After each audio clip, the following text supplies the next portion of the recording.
सो AFM में most important theory वो है जो अमेंडमेंट में डाला गया था, ओके, न्यू सिलेबस में. सो अकॉर्डिंगली मैं कुछ थियरी का वीडियोस यहाँ पे शेयर करूँगा. एकदम शॉर्ट वीडियोस है, without wasting your time, 2 minute 5 minute types, and you will find that उससे आने का स्कोप बहुत हाई होगा. तो if you have 2-5 minutes to spare, do listen to this video. You don't have 2-5 minutes to spare. All the best to you.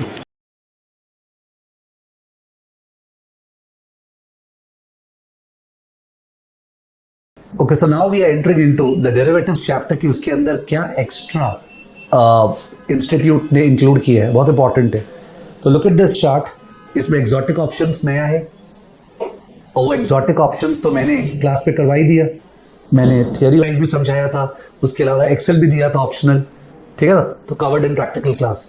Credit derivatives भी class है, बढ़िया से कर लिया अपने प्रैक्टिकल क्लास में, जो डेरिवेटिव्स का अमेंडमेंट क्लास है. रियल ऑप्शंस क्या बढ़िया से किए थे, ओके, डेरिवेटिव्स के अमेंडमेंट क्लास में. तो अब अपने को यहाँ पे जो करना है वो करना है अपने को वेदर डेरिवेटिव्स, इलेक्ट्रिसिटी डेरिवेटिव्स और डेरिवेटिव्स मिसहैप्स एंड लेसन्स. चलिए स्टार्ट करते हैं, ये तीनों में एक एक करके करते हैं, ठीक है ना. ओके,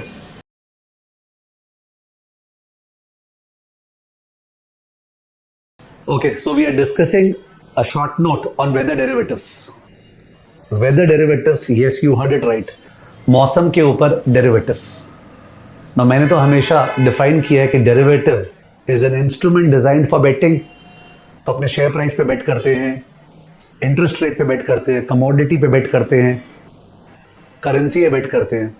और आपने बात कर रहे हैं why can't we bet on weather. तो वेदर का जब बात कर रहे हैं तो what are we talking about? Temperature, rainfall, wind speed. ये सब तो अनसर्टेन है ना कि टेम्परेचर क्या होगा, रेनफॉल क्या होगा, विंड स्पीड क्या होगा. और इन सब पे बहुत सारे बिजनेसेस का प्रॉस्पेक्ट्स डिपेंडेंट है. आई मीन टू से, अगर एक एयर कंडीशनर कंपनी है, एयर कंडीशनर, तो air conditioner company is afraid that अगर समर्स हॉट नहीं हुआ तो सेल्स हर्ट होगा. वैसी एक हीटर कंपनी है, इट इज अफ्रेड कि विंटर्स अगर कोल्ड नहीं हुआ तो in that case sales hurt होगा. ये मैं P इंटू क्यू, सेल्स को अगर P इंटू क्यू डिफाइन करें तो मैं Q का बात कर रहा हूं. आई am not talking about P, I am talking about Q. तो एक होता है प्राइस रिस्क. कोई स्टील कंपनी को स्टील प्राइस गिरने का रिस्क है, कोई कॉपर कंपनी को कॉपर प्राइस गिरने का रिस्क है, कोई ऑयल कंपनी को ऑयल प्राइस से रिस्क है. तो वो प्राइस रिस्क तो अपने नॉर्मल डेरिवेटिव से हेज करते हैं. We are talking about volume risk कि सर मेरा बिजनेस कितना होगा वो वेदर पे डिपेंडेंट है. एंड अगर इंडिया का बात करें तो इंडिया में तो कोई लिमिट ही नहीं है. कितना सारा बिजनेसेस वेदर पे डिपेंडेंट है, खासकर एग्रीकल्चरल बिजनेस. शायद आप लोग इम्पैक्ट समझ नहीं पा रहे हो, तो प्लीज ये वीडियो क्लिप देखो. India, the world's biggest producer of wheat after China, torrential rain which lashed the states of Punjab, Haryana, parts of Uttar Pradesh and Madhya Pradesh, which accounts for about the bulk of the wheat output in India. The rain resulted in flattening the crops and flooding farms. Most farmers were caught by surprise by the repeated rain and hail that has lashed fields full of mature crops, raising concerns about quality degradation. Lower crop yields will cut India's wheat output for the second straight year, making it difficult for state-run Food Corporation of India to shore up its depleting stocks. Moreover, a sudden rise in temperatures hit the wheat crops earlier this month. Last year, a heat wave cut the country's wheat production, forcing India to impose a ban to calm local prices that were already driving higher by limited supplies from the Black Sea region of Russia's invasion of Ukraine. According to some farmers, rain and hailstorms have also hit chickpea and potato crops. This could further curtail production and lift food inflation, which the government and central bank have been trying to contain. Although according to one of the senior government officials, it's too early to know the extent of the damage here. The government is also assessing the situation and would try to help the farmers.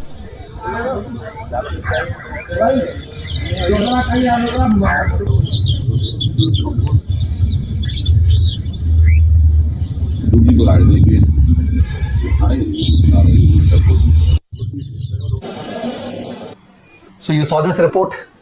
तो इस report पे साफ साफ दिखा रहा है कि rainfall की वजह से फार्मर्स को कितना ज्यादा नुकसान हो रहा है. तो वैसे ही हीटर कंपनीज, वैसे ही इलेक्ट्रिसिटी कंपनीज.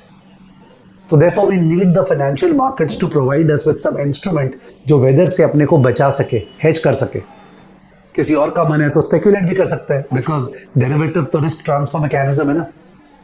तो एक पार्टी रिस्क को ट्रांसफर करेगा दूसरे पार्टी पे, तो उसके लिए वेदर डेरिवेटिव्स डिजाइंड है. ऑप्शंस, फ्यूचर्स जैसे होते हैं वैसे ही.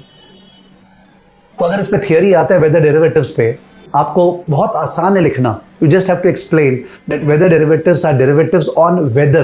तो weather is the underlying. weather मतलब temperature, rainfall, wind speed. Correct? उसके बाद आपको explain करना है कि weather के ऊपर कितने सारे businesses का fortunes dependent है. Example मैंने बोल दिया, AC companies, heater companies, agricultural sector. तो easy है राइट करना. मैंने यहाँ पे अपने राइटअप में जो आप लोग को दिया है, देखिए एक बार उस पर क्या दे रखा है. ओके, ये राइटअप में मैंने दे रखा है आप लोग को अबाउट मिस्टर राज. ठीक है, देख रहे हैं आप यहाँ पे mister Raj decides to purchase a weather derivative. ठीक है, उसके बारे में I have explained the story जहाँ पे राज एक फार्मर है और उसको प्रॉब्लम था. तो in that case if somebody wants तो वो ये रीड कर सकता है. ये तो एक न्यूमेरिकल एग्जांपल हो गया ना, तो वो मैंने यहाँ दे रखा है. ठीक है, उसके बाद जाके इंस्टीट्यूट के राइटअप का समरी दिया हुआ है. इंस्टीट्यूट के राइटअप का समरी, तो समरी बहुत हेल्प करेगा बिकॉज बड़ा राइटअप को छोटा कर देगा. ठीक है, तो ये जो राइटअप का समरी है इसमें खासकर लास्ट पॉइंट जो है उसके बारे में बोलना चाहूंगा. ये जो लिखा हुआ देखिए कि ये जो वेदर डेरिवेटिव्स है इनको प्राइस करना बहुत डिफिकल्ट है. यानी वेदर के ऊपर अगर ऑप्शंस और फ्यूचर्स है उसका pricing is very difficult because that depends upon data reliability. अलग अलग एजेंसीज अलग अलग टेम्परेचर रिकॉर्ड करेगी, रेनफॉल रिकॉर्ड करेगी ना अलग अलग रीजन्स में, तो उसका रिलायबिलिटी कैसे स्टैब्लिश होगा. वैसे ही फोरकास्टिंग कितना डिफिकल्ट है when it comes to temperature, rainfall etcetera. Temperature का मॉडलिंग करना है, जैसे शेयर प्राइस का मॉडलिंग करते हैं ना सिमुलेशन से, टेम्परेचर का मॉडलिंग, तो इट्स लाइक गॉड को मॉडल करना. ठीक है, इट्स लाइक सिमुलेटिंग सिमुलेशन, तो it's going to be difficult. और मैंने बोल दिया पहले कि यहाँ पे वॉल्यूम रिस्क है, या वॉल्यूम के बारे में इंस्टीट्यूट ने मेंशन किया है. ठीक है, कि यहाँ पे वॉल्यूम रिस्क है. ठीक है, इंश्योरेंस के जैसा है पर उससे अलग है ये रहा वॉल्यूम रिस्क.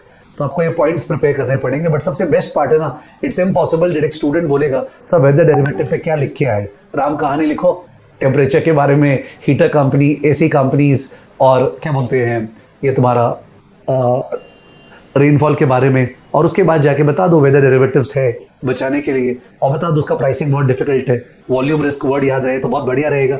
ठीक है, so that is whether derivative. ठीक है, आई एम नॉट जानबूझ के इलोंगेटिंग इट बिकॉज कोई सेंस नहीं है. ठीक है,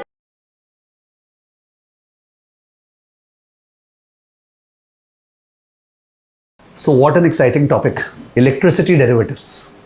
but the fact remains that short note आएगा. ठीक है, तो इलेक्ट्रिसिटी डेरिवेटिव जो है I think it's a fusion of electricity plus derivative. जो पावर सप्लाईज होती है ना, खासकर मैन्युफैक्चरिंग प्लांट्स ये बढ़िया समझते हैं. तो अगर पावर सप्लाई में अनसर्टेनिटी है कि मिलेगा नहीं मिलेगा, वॉलेटिलिटी है, तो उस केस में अपने प्रोडक्शन प्रोसेसेस पे बहुत ज़्यादा इम्पैक्ट होता है, कॉस्ट पे बहुत इम्पैक्ट होता है, बॉटम लाइन पे इम्पैक्ट होता है. तो many companies which have manufacturing plants they are affected by power dynamics and accordingly काश एक फाइनेंशियल इंस्ट्रूमेंट होता जिसके हेल्प से अपने हेज कर सकते. The best part is that ये financial instrument over the counter भी, एक्सचेंज ट्रेडेड भी है. यानी कि आप एक पावर सप्लाई कंपनी से एक फॉरवर्ड कॉन्ट्रैक्ट एंटर कर सकते हैं ना. तो मैंने यहाँ पे जो एग्जांपल लिया है, let me show it in my notes. तो यहाँ पे जो मैंने एग्जांपल लिया है, ये लिया है सोनिया का. सोनिया एक एंटरप्रेन्योर है जिसका एक मैन्युफैक्चरिंग प्लांट है और उसको वरी है कि पता नहीं इलेक्ट्रिसिटी का रेट बढ़ गया तो इलेक्ट्रिसिटी मिलेगा क्या. तो वो एक फॉरवर्ड कॉन्ट्रैक्ट एंटर कर ली पावर सप्लाई कंपनी के साथ. ठीक है, और इससे उसका हेजिंग हो गया.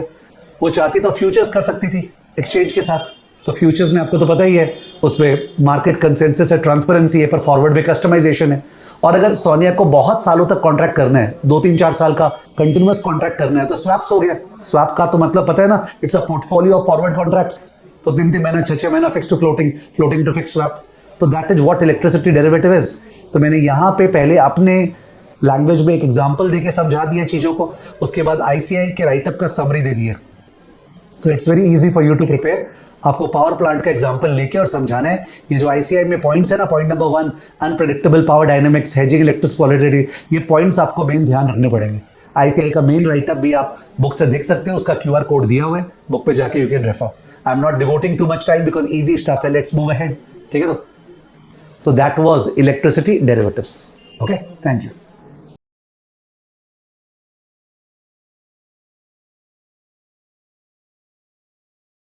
ओके, ICI के मैट में, AFM में, towards the end of derivatives का इतना लंबा चैप्टर के एंड में they have given derivative mishaps and lessons. ना मेरे को लगता तो नहीं उससे कुछ आएगा, बट फिर भी छोड़ने का मन नहीं करता है. तो जस्ट अ 2 मिनट इन्वेस्टमेंट। जैसे एक एनालॉजी होता है ना कि अगर somebody was murdered with a gun, तो इन दैट केस आप किसको ब्लेम करोगे, गन को या जिसने गन चलाया? Whom would you blame for the murder? The gun or the murderer? Obviously you will blame the murderer ना, not the gun.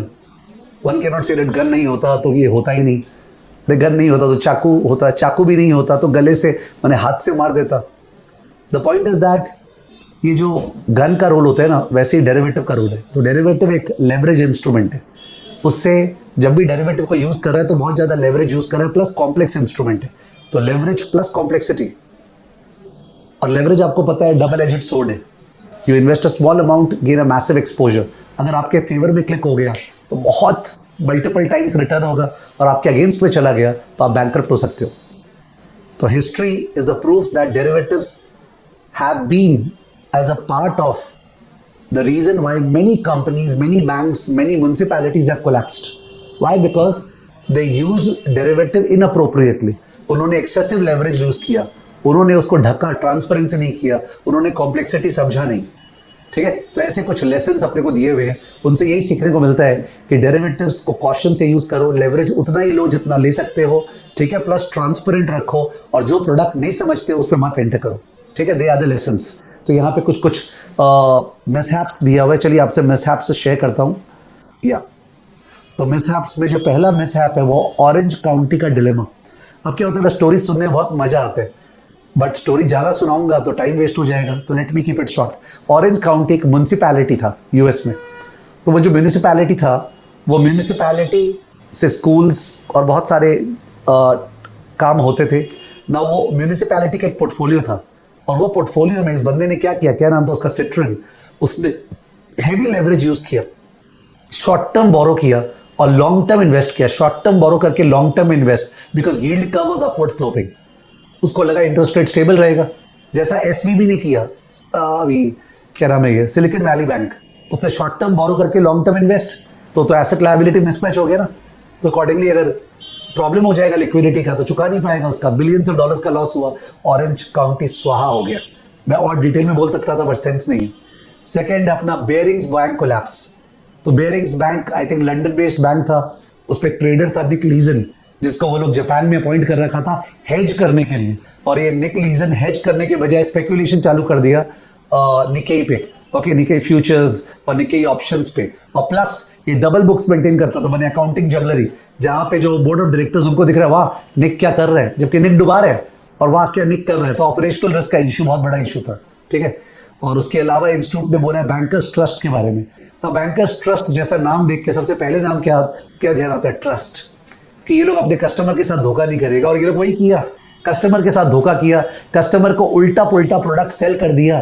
ठीक है, तो और उनका मैंने टेलीफोनिक कॉन्वर्सेशन रिकॉर्ड हुआ है, जहां पे अपने मजा नहीं करते, देख इसको क्या चोमू बनाए, तो वैसा टेलीफोनिक कॉन्वर्सेशन प्रूव करता है कि they were misguiding their customers and sold exotic products in which customers really went for legal battles. Ultimately it was sued and it was wound down.